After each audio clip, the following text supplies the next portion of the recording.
a un fin común, es menester uno que presida. Claro está que no gobierna solo, gobierna en primer término con aquellos que deben ser los mejores, que deben ser aquellos que en el orden religioso son los sucesores de los apóstoles, de aquellos primeros elegidos por nuestro Señor. Pero eso sí, hay una cosa que es primordial. Los obispos gobiernan la Iglesia y tienen jurisdicción para ejercer su plena potestad espiritual, pero la gobiernan con Pedro, la gobiernan con el Papa. Sin el Papa no pueden definir ni decidir nada, pero el Papa puede por sí mismo definir y decidir, porque el Papa es la cabeza de la Iglesia y es una sola cabeza con Cristo, porque así lo instituyó Cristo.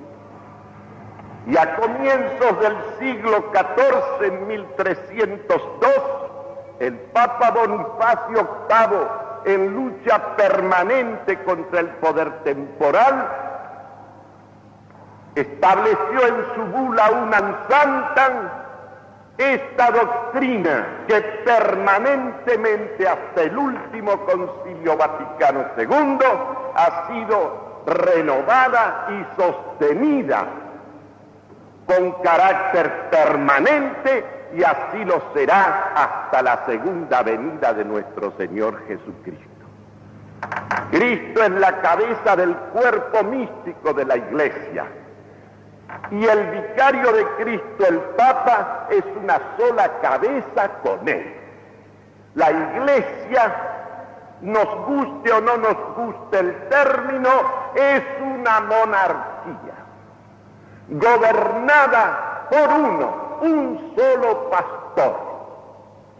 A ese mismo pastor supremo, Cristo, antes de volver al Padre, después de ese triple requerimiento de amor, como para purificar con él aquella triple negación de Pedro, le volvió a encomendar apacentar a sus ovejas. Esto es cosa fundamental de tener presente. Si uno buscara razones por las cuales, razones de orden natural, para comprender esta decisión divina de entregar a un solo jefe, a un solo pastor y sus sucesores, la primacía en la dirección y en el magisterio de la Iglesia, tenemos nosotros que tener presente el sentido de que la unidad de muchos mucho mejor la hace uno que varios, porque uno es causa de la unidad.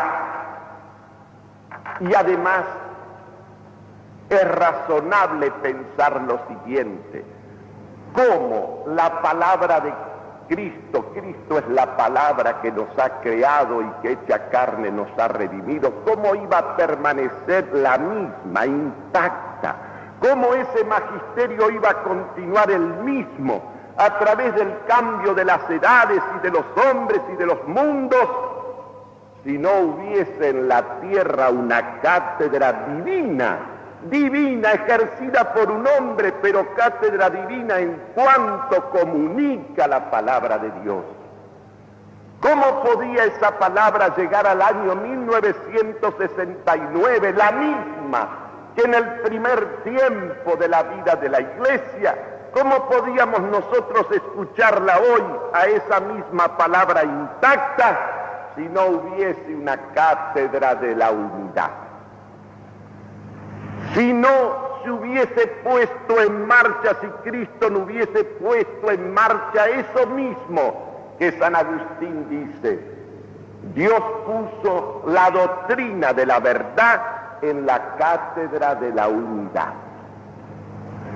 Uno que enseña como supremo maestro, delegado por Cristo, asistido por Cristo y por el Espíritu de Dios, para comunicar la misma palabra a la diversidad de las generaciones y de los hombres de todos los tiempos. Porque ¿qué sería de la verdad de Dios? ¿Qué sería de ese camino por donde tenemos que ir los cristianos? Por esa verdad a la que debemos llegar y permanecer esa vida los cristianos. ¿Cómo podría ser una y la misma verdad y la misma vida si no hubiese una identidad, una permanencia, una inmovilidad de ese magisterio?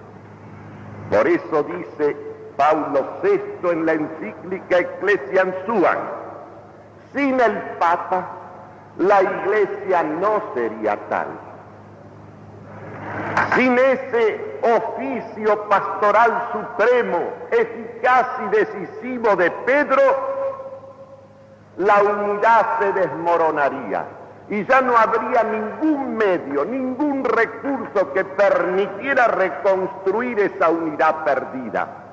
Y cita a San Jerónimo en una sentencia que dice: habría tantos Cristos como sacerdotes. Aún humanamente considerada, tenida en cuenta la condición del hombre, teniendo en cuenta la multiplicidad y la movilidad de los criterios y de las opiniones humanas y el desplazamiento permanente de las perspectivas humanas, uno se da cuenta que para que la palabra de Dios pueda ser enseñada y comunicada siempre la misma, tiene que haber una cátedra que sea siempre la misma, cátedra divina y sobrenatural, como es la verdad que esa cátedra enseña. Esto es de fe, pero además esto es razonable, esto tiene que ser así.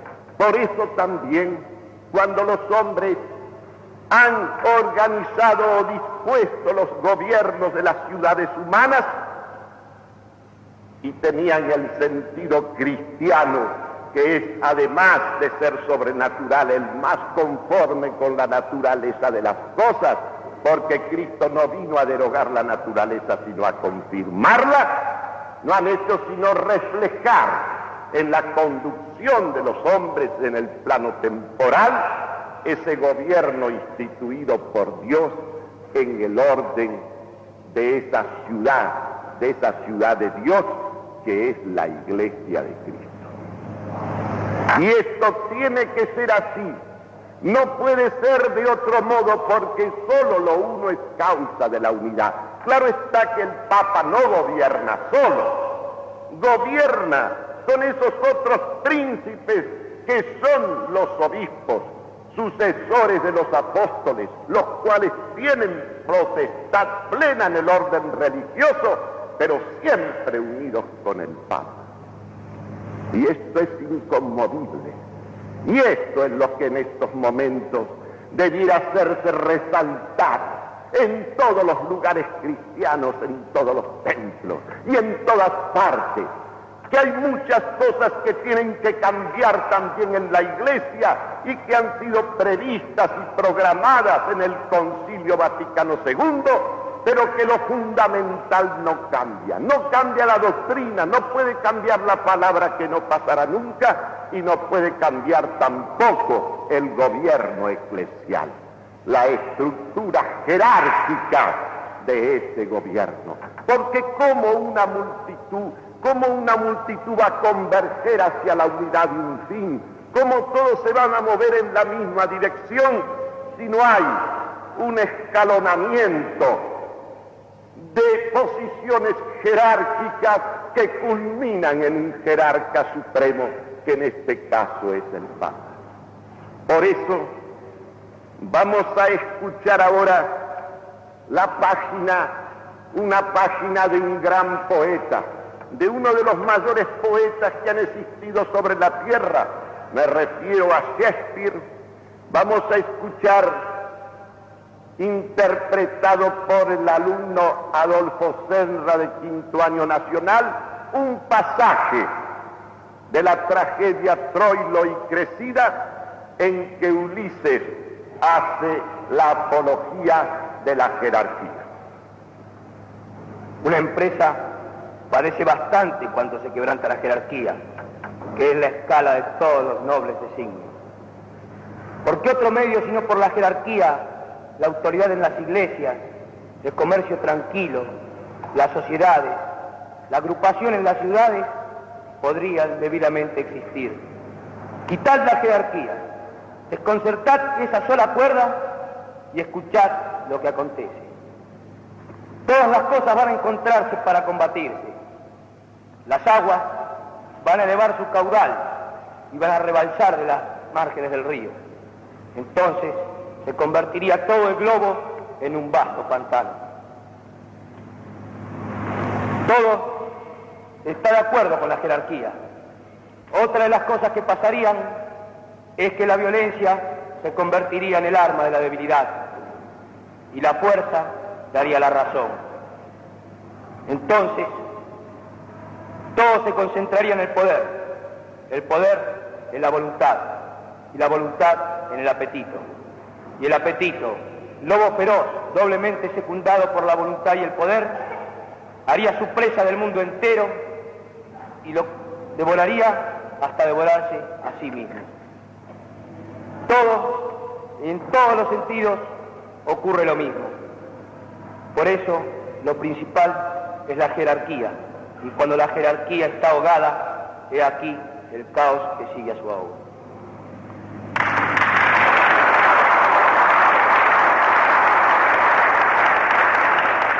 Cuando la jerarquía está ahogada, he aquí el caos que sigue a su ahogo.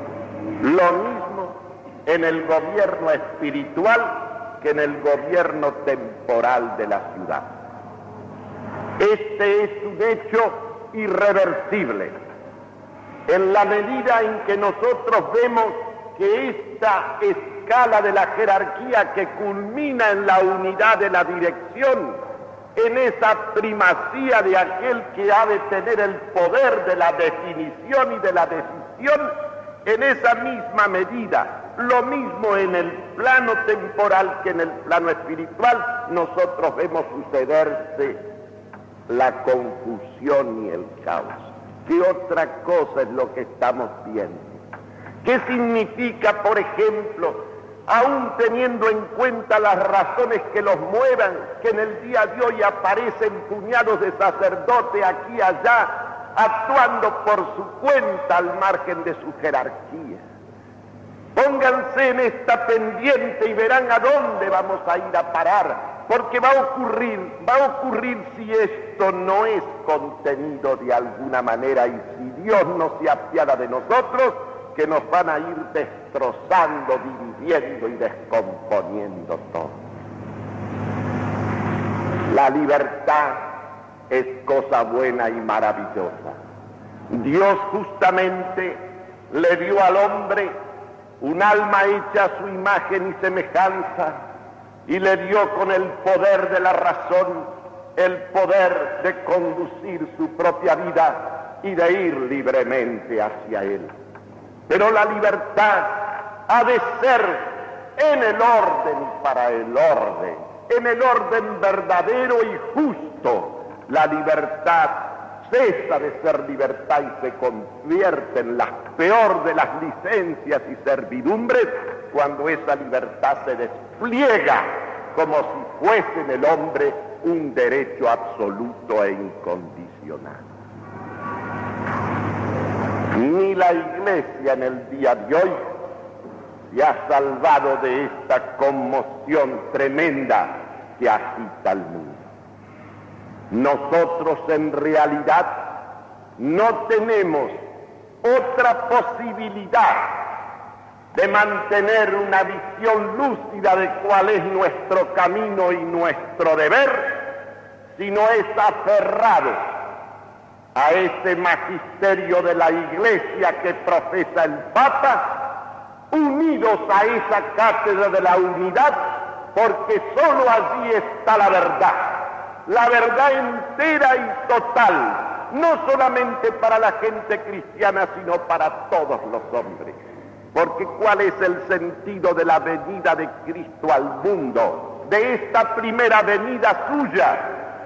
Sino defender al hombre, proteger al hombre, curar al hombre, salvar al hombre, y no al hombre en general, sino a cada hombre en particular.